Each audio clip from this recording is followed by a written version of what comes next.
बिस्मिल्लाहिर्रहमानिर्रहीम। यार मैंने ना अभी रिसेंटली कैफ़ क्वालिफ़ाई किया था मार्च टाइम में। तो उसके बाद मेरे हैंड ऑन कोर्सेज़ पूरे नहीं थे, वो मैंने कंप्लीट किए। लेकिन मैं उस वक्त से लेके अब तक मैं फर्म्स में मुख्तलिफ़ जगह पे अप्लाई कर रहा हूँ, ऑनलाइन भी और सीवी सबमिट कर रहा हूँ, लेकिन अभी तक मेरी इंडक्शन नहीं हुई थी। तो फिर मैंने सोचा कि टाइम तो वेस्ट हो ही रहा है, 6 महीने 1 साल इतना टाइम तो लग ही जाता है अमूमन स्टूडेंट्स को। और मेरा कोई सीआरएन भी इतना ज़्यादा पुराना नहीं है, तो इसलिए फिर मैंने सोचा क्यों ना एसीसी में कन्वर्ट कर लूँ तब तक, क्योंकि वहाँ 2-3 पेपर देने पड़ते हैं आपको और बहुत सारी एग्जामेशन भी मिल जाती हैं। तो फिर मैंने अभी रिसेंटली एसीसी में इनरोल किया खुद को, क्योंकि कैफ़ क्वालिफाई मैंने किया हुआ है। कैफ़ क्वालिफाई करने के बाद जब मैंने एसीसी में गया हूँ अब, तो मुझे वहाँ पे 2 पेपर देने पड़ेंगे, यानी कि मेरा अप्लाइड नॉलेज पूरा एग्जाम्प्ट होगा और स्किल लेवल के सिर्फ 2 पेपर देने पड़ेंगे, F7 एंड F9। बाकी की एग्जामेशन मिलेगी। और जो F7 और F9 है उनका सिलेबस भी तकरीबन 70 to 80% सेम होता है। जो सीए में हमने पढ़ा हुआ है, जो R1 में पढ़ा है या फिर वो MFA में पढ़ा है, सेम टू सेम सिलेबस होता है उनका। कुछ एडिशंस होती हैं, बस वो कवर करनी होती हैं। तो आप अगर इंडक्शन के पीरियड में, इस पीरियड में आप फ्री हैं, कोई काम नहीं है, इंडक्शन भी नहीं हो रही, तो ये 2 पेपर दे के आप उसको भी साथ साथ कंटिन्यू कर सकते हैं। इसके करने का फ़ायदा ये होगा, अगर आप फ्री हैं तो 2-3 महीने की क्लासेस होती हैं, उसको आप थीसिस सबमिट करवा के आपको डिग्री मिल जाती है ओबीयू से, बीएससी की। इससे क्या होगा कि आपका टाइम भी यूटिलाइज हो जाएगा और आपको डिग्री भी मिल जाएगी, और आप फिर उस डिग्री की बेस पे बाहर भी कहीं भी अप्लाई कर सकते हैं। क्योंकि सीए और एसीसीए तो जब तक कंप्लीट नहीं होता तो आप नहीं कर सकते ना अप्लाई, आपके पास डिग्री होना ज़रूरी है।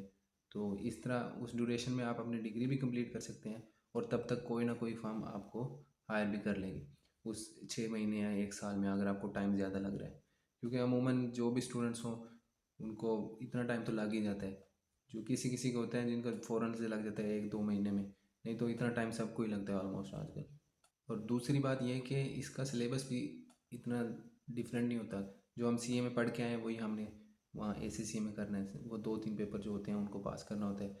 सिलेबस भी सेम होता है, बस पेपर का थोड़ा सा पैटर्न डिफरेंट होता है। वहाँ पे पेपर बेस्ड होते हैं, यहाँ पे कंप्यूटर बेस्ड करना होता है आपको कंप्यूटर पे। तो वो फर्स्ट टाइम आप करते हैं तो उसकी थोड़ी सी प्रैक्टिस करनी होती है। ऑलमोस्ट बाकी तो सब चीज़ें सेम ही होती हैं, तो इस ड्यूरेशन में आप ये चीज़ भी ट्राई कर सकते हैं।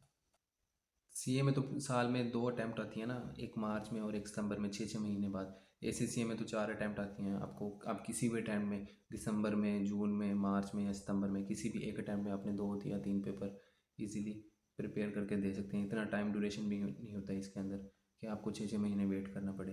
तो आप अपनी डिग्री भी अवेल कर सकते हैं और आप इंडक्शन भी तब तक आपकी हो जाती है। फिर आपकी मर्ज़ी है कि दोनों को साथ साथ कंटिन्यू करना है, इनको कर लें या फिर एसीसीए करना है, सीए करना है, वो फिर आपकी बात की बात है, जो आप करना चाहें। सीए के जो हम पेपर देते हैं उनका डिफ़िकल्टी लेवल ज़्यादा होता है, वो पेपर बेस्ड होते हैं। तो अगर आप यहाँ पे कैफ कंप्लीट कर सकते हैं इजीली, आपने 3 साल में किया, 3.5 साल में किया, जितने भी टाइम पीरियड में किया है, तो आप अगर एसीसी में जाएंगे वहाँ तो आपके लिए थोड़ा ईजी हो जाता है, क्योंकि उसकी पासिंग रेशो भी ज़्यादा है, उसका डिफ़िकल्टी लेवल भी कम है एसीसी का सीए की निस्बत। तो इसलिए आप इजीली वहाँ पे पास कर लेते हैं, वहाँ फेल होने के चांसेस कम हो जाते हैं, बहुत ज़्यादा कम हो जाते हैं। जो सीए के स्टूडेंट होते हैं उनके लिए तो ऑलमोस्ट ये समझे कि नहीं होते इतने ज़्यादा फेल, थोड़ी सी मेहनत करनी होती है। बाकी जो, हाँ, अगर आप किसी और बैकग्राउंड से आ रहे हैं फिर आपके लिए मुश्किलात बढ़ जाती हैं। और एक एक्स्ट्रा चीज़ ये कि अगर आप सीए से एसीसी में एग्जामेशन लेके आएंगे, आपने अगर स्किल लेवल कंप्लीट करना है तो आपको F7 एंड F9 देना पड़ेगा। लेकिन अगर आप ओबीयू के लिए अप्लाई करेंगे उसके बाद, तो आपको F7, F8 और F9 ये तीनों पेपर देने पड़ते हैं, क्योंकि ओबीयू की रिक्वायरमेंट है कि ये तीनों पेपर पास हो, इनकी आप एग्जामेशन नहीं ले सकते। अगर आपको मिल भी रही है एग्जामेशन ऑडिट की F8 की, तो एग्जामेशन वो आपको वापस करनी पड़ेगी, आपको पेपर पास करना पड़ेगा फॉर ओबीयू। और अदरवाइज़ वैसे अगर आपने पास किया हुआ है, आपने स्किल लेवल सिर्फ कंप्लीट करना है, तो आपको ऑडिट की एग्जामेशन मिल जाती है, फिर आपको F7 और F9 ही देना पड़ता है।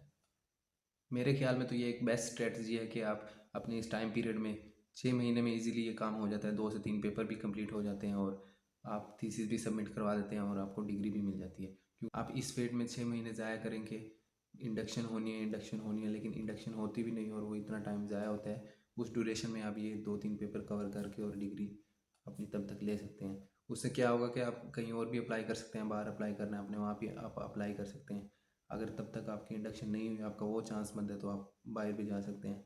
अदरवाइज़ जब इंडक्शन हो जाए तो फिर आपकी मर्ज़ी है, आप सीए कंटिन्यू कर लें, एसीसी कंटिन्यू कर लें और कहीं भी एग्जामेशन ले सकते हैं। आईसीएम में भी एग्जामेशन मिल जाती हैं। तो काफ़ी सारे आपके पास रास्ते होते हैं, आप कहीं भी जा सकते हैं। एसीसी क्योंकि ग्लोबल क्वालिफिकेशन है, आप कहीं पे भी जाते हैं तो इसकी डिमांड हर जगह ही है। लेकिन अगर आप यहीं पे करना चाहते हैं कुछ तो उसके लिहाज से फिर सीए ही बेहतर है, क्योंकि एसीसी का पाकिस्तान में इतना ज़्यादा स्कोप नहीं है। सीए की डिमांड ही ज़्यादा है।